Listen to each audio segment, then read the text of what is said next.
What's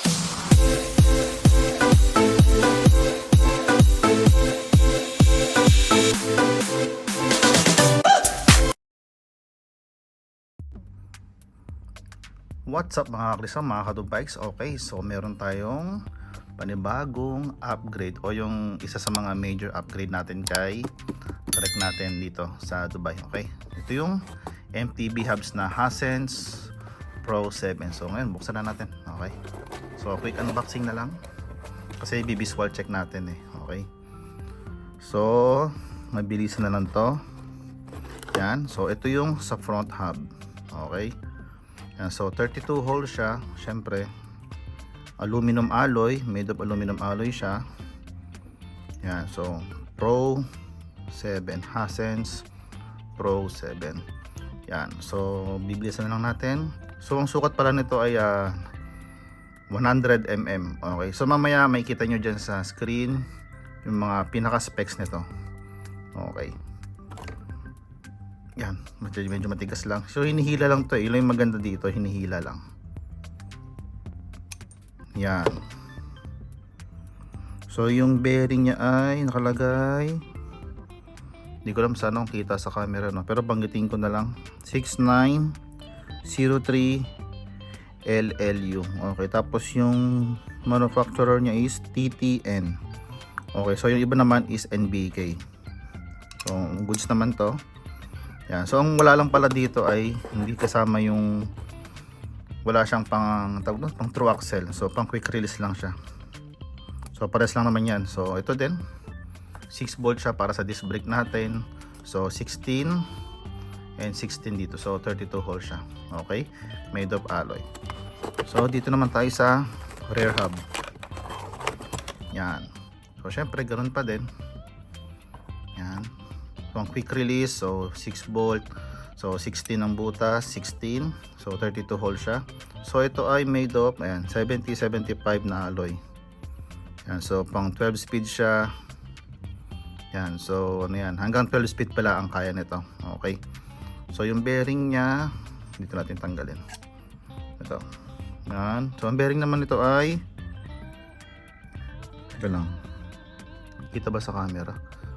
So babanggitin na lang natin kung hindi nakikita, no? 6902 LLU. So ganoon din ang brand niya, TTN. Okay, so aluminum din to.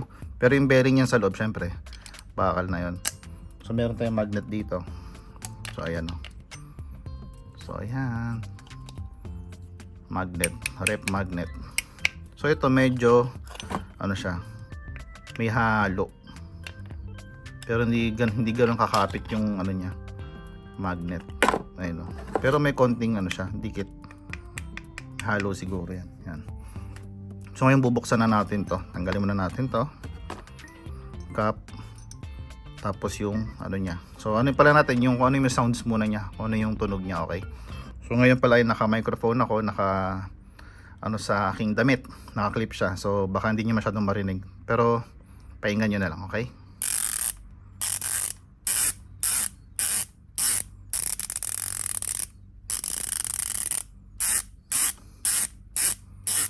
Alright, so mag-iba pa yung tunog yan pag nakasalpak na sa bisikleta natin. Okay, so ngayon tatanggalin natin to para makita natin yung ilang teeth or ilang tooth siya sa poles. So ayan, so dahan-dahan lang pala sa pagtanggal nito kasi meron niyang spacer dito. Ayan, oh. So para safe, ibalik muna natin. Para siya nung sa tangke, no? Ganito din yung spacer niya. So sorry, balik lang natin. So yan, so 6 poles siya, and bawat pole niya ay may 3 tooth. Yan, may tatlong ngipin. Okay, yan, makikita nyo naman, no? Yan, so may grasa pa siya, puti. Okay, so yung bearing pala nito dito sa pre-hub medyo mahaba, no? Ano, sige, ilagay na natin dyan sa screen, tapos babanggitin ko na rin. Ano ba to? Medyo malabo. MR, hindi ko lang kung 5 to. MR parang 15257 LLU. Okay, so lalagay na natin sa screen kung ano, Tapos ganoon din yung brand niya, TTN. Yan. So dito hindi makita yung sa prehab. So yung dito naman, ito. Yung bearing naman dito sa loob ay 6902 LLU. Okay, halos parehas dun sa sa front hub. So same brand din. Ang kaganda lang nito is maganda yung engagement niya, kaya gusto ko rin talaga magpalit ng hubs. Okay. So ibabalik na natin. So nandun na yung spacer sa loob. So wag yung kakalimutan yon.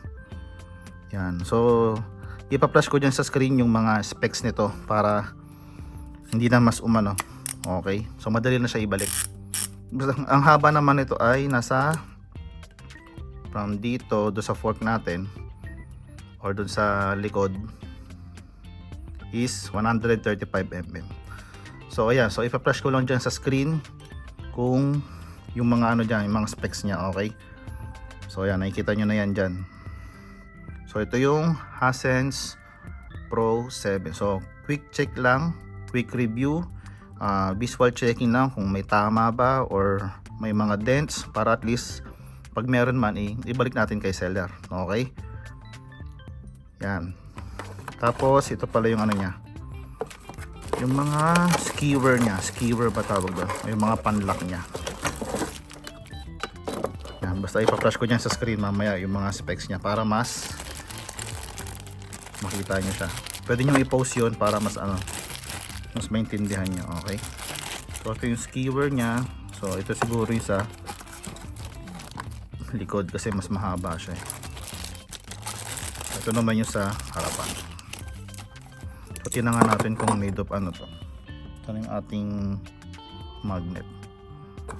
So itong lock, okay, alloy naman siya. Ito bakal, dumikit, made of steel siya. So okay lang naman ito,